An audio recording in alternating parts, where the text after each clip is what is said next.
Hammaga assalomu alaykum azizlar. Bugun sizlar bilan bir kunlik vlogimiz Mirakida bo'lib o'tadi. Ya'ni biz Mirakiga oilaviy jo'nab ketyapmiz.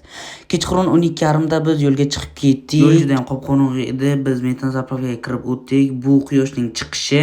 Keyinchalik biz yana soat 7 larda metan zapravkaga kirib chiqdik. Keyinchalik esa biz soat 8:30 da Mirakiga yetib keldik azizlar. Juda ham zo'r joyga.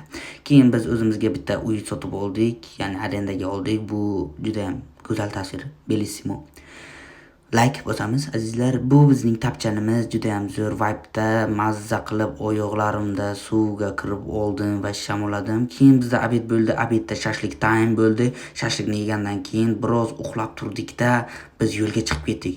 To'g'ri aytadigan bo'lsak, biz Mirakining Hisorak suv omboriga keldik. Hisorak suv ombori juda ham katta ekan.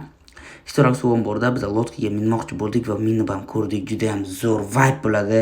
Bu kelsangizlar albatta kirib o'tinglar, kelmasalar suv omborni tepadan ko'rinishini ham ko'rib oldik. Videoga ham oldik, rasmga ham oldik. Keyinchalik biz qaytib keldik-da mangal pishirib, mangalchani videoga olib ovqat yedik. Stop.